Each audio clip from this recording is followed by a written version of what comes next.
কি লুকিয়ে আছে গ্রিনল্যান্ডের নিচে, যার জন্য আমেরিকা আজ নেটোর সাথেও যুদ্ধ করতে পিছপা হচ্ছে না?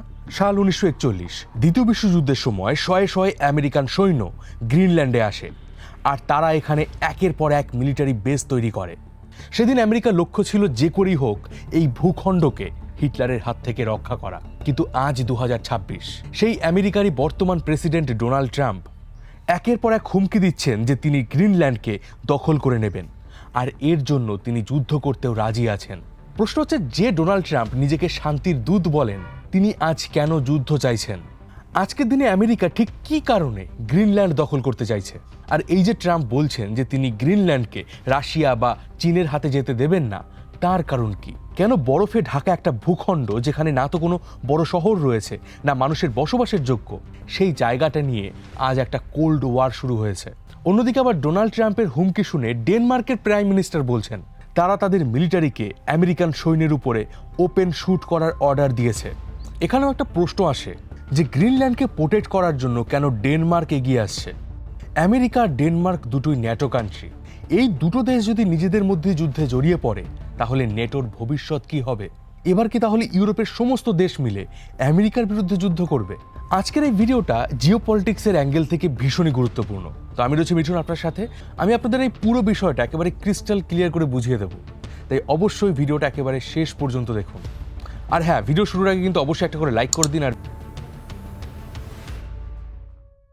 আমেরিকা আজকের দিনে কেন গ্রিনল্যান্ড দখল করতে চাইছে, এটা জানতে গেলে আমাদেরকে গ্রিনল্যান্ডের লোকেশনটা একটু ভালোভাবে বুঝতে হবে। আমরা যখন পৃথিবীর ম্যাপ দেখি, তখন কিন্তু দেশ বা মহাদেশগুলোর আসল সাইজ আমরা দেখতে পাই না। বলতে পারেন এই ম্যাপগুলো অনেকটা ডিস্টর্টেড বা ভ্রান্ত। এই যে ম্যাপের উপরের দিকে বিশাল দ্বীপটাকে দেখতে পাচ্ছেন, এটা গ্রিনল্যান্ড। কিন্তু ম্যাপে এটাকে যতটা বড় দেখাচ্ছে, এটা ততটাও বড় নয়। এটা হলো আমাদের ভারতবর্ষের তুলনায় গ্রিনল্যান্ডের অ্যাকচুয়াল সাইজ। তো গ্রিনল্যান্ডের লোকেশনটা দেখুন, ম্যাপের একেবারে উপরের দিকে রয়েছে, অর্থাৎ উত্তর মেরুর কাছে। উত্তর মেরু এমন একটা জায়গা যেখানে সূর্যের আলো তির্যকভাবে পড়ে, যে কারণে এখানে প্রচুর ঠান্ডা থাকে। আর বলতে পারেন কয়েক লক্ষ বা কয়েক কোটি বছর ধরে এই উত্তর মেরুর সাগর সহ গ্রিনল্যান্ড মোটা বরফের চাদরে ঢাকা রয়েছে। এবার প্রশ্ন আসতে পারে যে গ্রিনল্যান্ডের এই বরফ কতটা মোটা রয়েছে?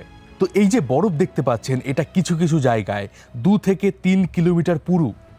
আর একটা এস্টিমেট অনুযায়ী এখানে প্রায় 21 লক্ষ কিউবিক কিলোমিটার বরফ রয়েছে।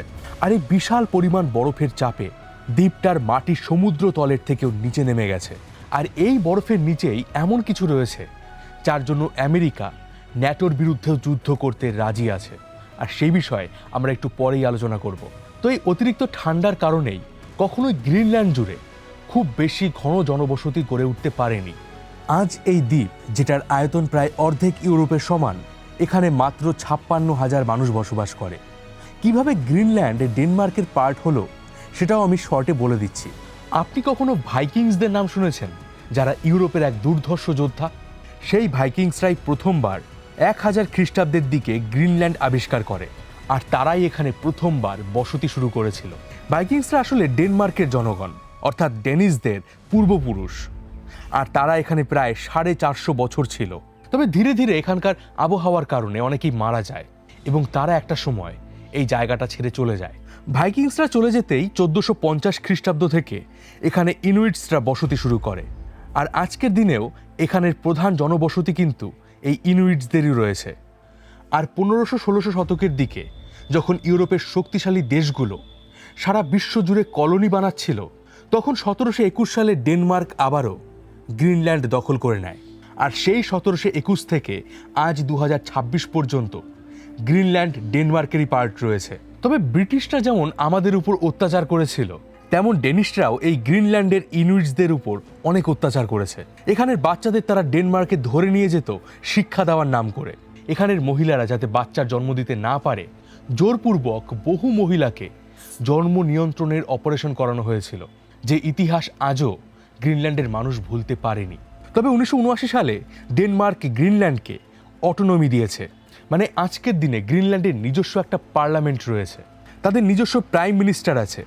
তবে বিদেশ নীতি এবং সিকিউরিটি এই দুটোই ডেনমার্ক কন্ট্রোল করে। এমনকি এখানে সংবিধানে এমন একটা নিয়ম রয়েছে যে যদি ভবিষ্যতে গ্রিনল্যান্ড ডেনমার্ক থেকে আলাদা হতে চায়, তাহলে তারা যে কোনো সময় একটা ভোট করে সিদ্ধান্ত নিতে পারবে। এবং ডেনমার্কের পার্লামেন্টে একটা বিল পাস করতে হবে, তাহলেই গ্রিনল্যান্ড একটা স্বাধীন দেশের স্বীকৃতি পাবে। তো এবার স্বাভাবিকভাবে প্রশ্ন আসে যে তাহলে গ্রিনল্যান্ডের জনগণ কেন ডেনমার্ক থেকে আলাদা হচ্ছে না, কেন তারা স্বাধীনতা নিচ্ছে না? চলুন এবার সেটাও এক্সপ্লেন করছি। আগেই আপনাদেরকে বলেছি যে গ্রিনল্যান্ড মূলত বরফের চাদরে ঢাকা, আর এখানের ওয়েদার এতটাই হার্শ যে খুব বেশি জনসংখ্যা এখানে নেই। শুধুমাত্র কোস্টাল এরিয়া যেখানে তাপমাত্রা তুলনামূলক কম, সেখানে দু একটা ছোট ছোট শহর গড়ে উঠেছে। আর এই কারণে এখানকার ইকোনমিক কন্ডিশন খুব একটা ভালো নয়। জানলে অবাক হবেন, এখানে শহরগুলোর মধ্যে কোনো প্রপার রোড নেই। যাতায়াতের একমাত্র উপায় হলো প্লেন বা জাহাজ, নয়তো ব্যবহার করতে হয় কুকুরে টানা স্লেজ গাড়ি। এই কারণে ডেনমার্ক গ্রিনল্যান্ডকে হিউজ পরিমাণে আর্থিক সহায়তা করে। প্রতি বছর ডেনমার্ক গ্রিনল্যান্ডকে $500 মিলিয়ন বাজেট দেয়, যেটা গ্রিনল্যান্ডের মোট বাজেটের 20% ঘাটতি পূরণ করে। হঠাৎ করে ডেনমার্ক থেকে যদি তারা স্বাধীন হয়ে যায়, তাহলে এই আর্থিক সাহায্য বন্ধ হয়ে যাবে। এছাড়াও ডেনমার্ক নেটো কান্ট্রি, তাই ডেনমার্কের সুরক্ষা গ্রিনল্যান্ডও পায়। আর বলে দেয়, যুদ্ধ করে আমেরিকার পক্ষে গ্রিনল্যান্ড দখল করা মাত্র কয়েক ঘন্টার ব্যাপার, কারণ এখানে রয়েছে মাত্র কয়েকশো সৈন্য, 4টে হেলিকপ্টার, 4টে পেট্রোলিং শিপ আর 6টা কুকুরে টানা স্লেজ গাড়ি। এগুলো ছাড়া গ্রিনল্যান্ডের সিকিউরিটির জন্য আর কিছুই নেই। সাথে এটাও বলে দেয় যে আজকের দিনে আমেরিকা চাইলে গ্রিনল্যান্ডে যা খুশি তাই করতে পারে, আর এই জিনিসটার পারমিশনও একটা সময় ডেনমার্কই আমেরিকাকে দিয়েছিল। এই যে ডোনাল্ড ট্রাম্প আজকের দিনে গ্রিনল্যান্ড দখল করতে চাইছে, এটা কিন্তু প্রথম নয়। বিগত প্রায় 200 বছর ধরে আমেরিকা গ্রিনল্যান্ডকে কবজা করতে চাইছে। দেখুন, এর আগে আমি অনেক ভিডিওতে বলেছি যে আজকের দিনে আমরা যে বিশাল আমেরিকাকে দেখতে পাই, এটা কিন্তু শুরু থেকে এতটা বিশাল ছিল না। পরবর্তীকালে বিভিন্নভাবে, কখনো যুদ্ধ করে, কখনো টাকা দিয়ে জমি কিনে তারা নিজেদের এলাকা বৃদ্ধি করেছে। যেমন ধরুন আলাস্কা, এই বিশাল এলাকাটা আমেরিকা রাশিয়ার থেকে কিনেছিল। এটা নিয়ে আমাদের চ্যানেলে একটা ডেডিকেটেড ভিডিও আছে, চাইলে আপনি দেখতে পারেন, লিঙ্ক আমি ডেসক্রিপশন বক্সে দিয়ে দিচ্ছি। তো আমেরিকার তৎকালীন সেক্রেটারি অফ স্টেট, মানে বলতে পারেন বিদেশ মন্ত্রী উইলিয়াম হেনরি সিওয়ার্ড, যিনি আলাস্কা কেনার সময় রাশিয়ার সাথে ডিল করেছিলেন, তিনি 1868 সালে ডেনমার্কের সাথে একটা নেগোসিয়েশন শুরু করেছিলেন গ্রিনল্যান্ড এবং আইসল্যান্ড কেনার জন্য। কারণ সে সময় ব্রিটেন আর আমেরিকার সম্পর্ক ভালো ছিল না, আর কানাডা ছিল ব্রিটেনের দখলে। তো আমেরিকা চেয়েছিল কানাডার দুদিক থেকে, মানে আলাস্কা আর গ্রিনল্যান্ড থেকে তারা কানাডার উপর চাপ দেবে, যাতে কানাডাও একটা সময় আমেরিকার সাথে যুক্ত হয়ে যায়। এমনকি সে সময় আমেরিকার খুব কাছেই ক্যারিবিয়ান সাগরেও ডেনমার্কের একটা দ্বীপ ছিল, যার নাম ড্যানিশ ওয়েস্ট ইন্ডিজ। সেটাও আমেরিকা ডেনমার্কের থেকে কিনতে চায়। কিন্তু আমেরিকার পার্লামেন্টে যখন সিওয়ার্ড এই প্রস্তাব আনেন, তখন আমেরিকার পার্লামেন্ট কংগ্রেস সেটা রিজেক্ট করে দেয়। কারণ আমেরিকা মাত্র কিছু বছর আগেই আলাস্কা কিনেছিল, আর আলাস্কাতে তখনও তারা তেল বা সোনার খনি খুঁজে পায়নি। ফলে আমেরিকার পলিসি মেকারদের মনে হচ্ছিল যে আমেরিকা হয়তো আলাস্কা কিনে ভুল করেছে, আর তাদের নতুন কোনো টেরিটরি দরকার নেই। কিন্তু আবার 1916 সালে প্রথম বিশ্বযুদ্ধের মধ্যেই ডেনমার্ক আমেরিকাকে একটা প্রস্তাব দেয়। তারা আমেরিকার কাছে ডেনিশ ওয়েস্ট ইন্ডিজ, মানে যেটা ক্যারিবিয়ান সাগরে রয়েছে, সেটা বিক্রি করতে চায়। আর এর বদলে তারা আমেরিকার থেকে লিখিয়ে নেয় যে গ্রিনল্যান্ড ডেনমার্কের পার্ট, আর বলে দেয় সেই ডেনিশ ওয়েস্ট ইন্ডিজকে আজকের দিনে বলা হয় ভার্জিন আইল্যান্ড। আর আমেরিকা শুধুমাত্র ডেনমার্কে রেকগনাইজই করেনি, বরং দ্বিতীয় বিশ্বযুদ্ধের সময় যখন জার্মানি ডেনমার্ক দখল করে নিয়েছিল, তখন গ্রিনল্যান্ডকে বাঁচানোর জন্য আমেরিকা গ্রিনল্যান্ডে তাদের সৈন্য পাঠিয়েছিল। কিন্তু দ্বিতীয় বিশ্বযুদ্ধের পর থেকেই গ্রিনল্যান্ডের গুরুত্ব আমেরিকার কাছে অপরিসীম হয়ে যায়, কারণ দ্বিতীয় বিশ্বযুদ্ধের পরে শুরু হয়েছিল কোল্ড ওয়ার। এই সময় গোটা পৃথিবী এক প্রকার দুভাগে ভাগ হয়ে যায়। আমেরিকা আর সোভিয়েত ইউনিয়নের মধ্যে শুরু হয় ক্ষমতার লড়াই, আর এখানে গ্রিনল্যান্ড একটা মেজর ভূমিকা পালন করেছিল। এবার এই আর্কটিকের ম্যাপটাকে দেখুন। এটা হলো সোভিয়েত ইউনিয়ন, আর এটা হলো আমেরিকা, এবং এটা ইউরোপ। কোল্ড ওয়ারের সময় সোভিয়েত ইউনিয়ন তাদের সমস্ত শক্তিশালী নৌবাহিনী এই উত্তর মেরুর দিকেই তৈরি করেছিল, যাতে যুদ্ধের পরিস্থিতিতে তারা খুব সহজেই আমেরিকা বা ইউরোপের উপর হামলা করতে পারে। আর এখান থেকে তারা খুব সহজেই সাবমেরিন বা জাহাজও আমেরিকার দিকে পাঠাতে পারে। আর এই গ্রিনল্যান্ড ছিল আমেরিকা এবং সোভিয়েত ইউনিয়নের মিডল পয়েন্ট। তাই আমেরিকা চাইছিল যদি তারা গ্রিনল্যান্ড দখল করতে পারে, তাহলে তারা সোভিয়েত ইউনিয়নের উত্তর দিক থেকে আসা যে কোনো মিসাইলকে ডিটেক্ট করতে পারবে। এমনকি খুব সহজেই তারা সোভিয়েত ইউনিয়নের উপর পারমাণবিক হামলাও করতে পারবে। এক কথায় আমেরিকা গ্রিনল্যান্ডে একটা মিলিটারি বেস তৈরি করতে চেয়েছিল। আর ঠিক এই কারণেই 1946 সালে আমেরিকা ডেনমার্ককে $100 মিলিয়ন বিনিময়ে গ্রিনল্যান্ড কেনার প্রস্তাব দিয়েছিল, যার বর্তমান ভ্যালু আজকের দিনে $1 থেকে $2 বিলিয়ন। কিন্তু ডেনমার্ক সে সময় রাজি হয়নি। তবে তারা সে সময় আমেরিকার সাথে একটা চুক্তি করেছিল।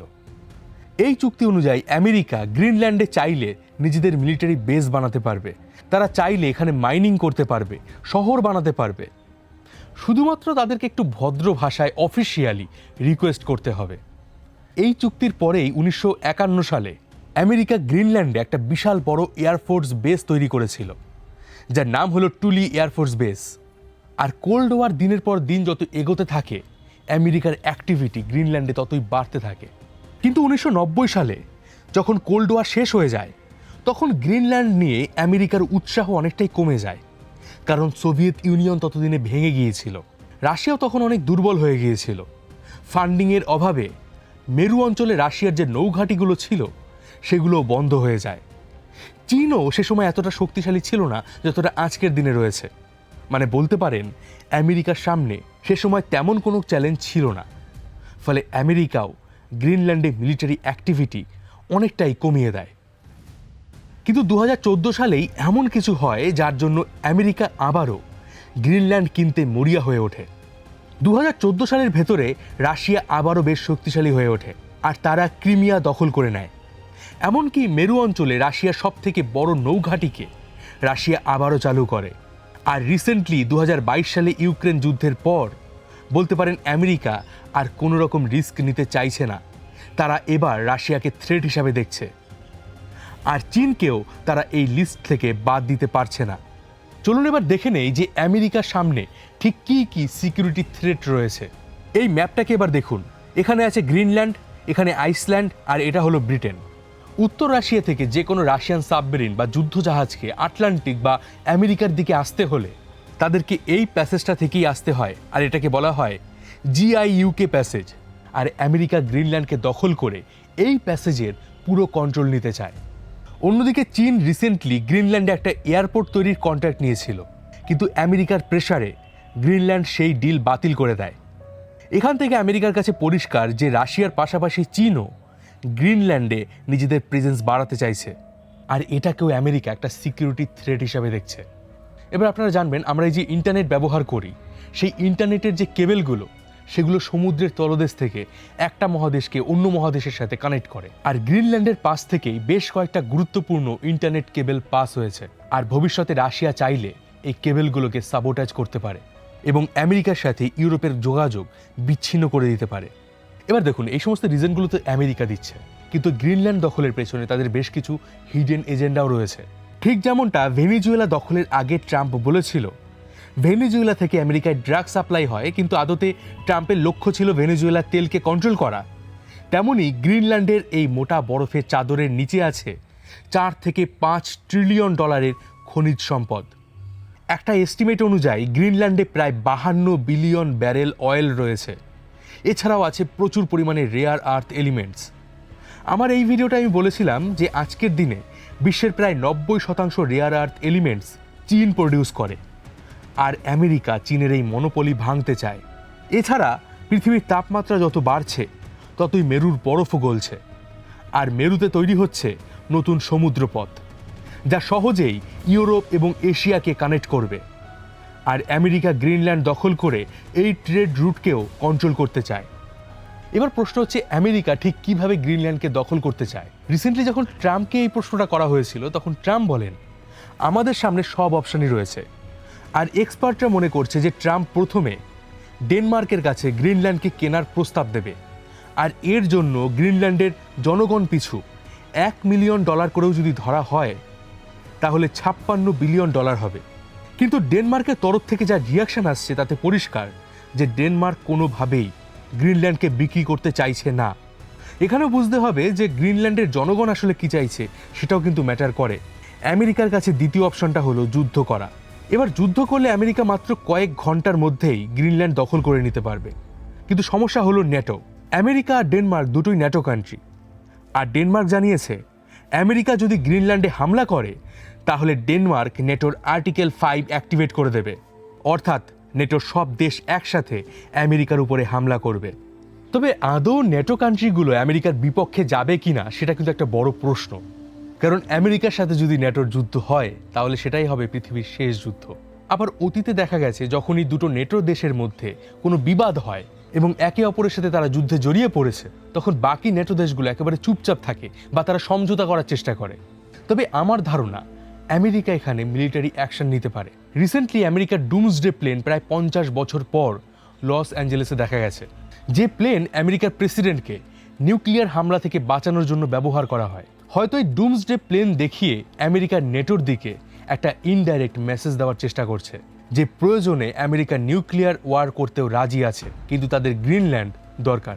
আর শুধুমাত্র কিন্তু ডুমসডে প্লেন নয়, আমেরিকা তাদের ডিফেন্স ডিপার্টমেন্টের নাম বদলে ওয়ার ডিপার্টমেন্ট রেখেছে, অর্থাৎ যুদ্ধের মন্ত্রণালয়। অন্যদিকে ট্রাম্প আমেরিকার ডিফেন্স বাজেট 1 ট্রিলিয়ন থেকে বাড়িয়ে 1.5 ট্রিলিয়ন করার কথা ভাবছে, যেটা একটা হিউজ মানি।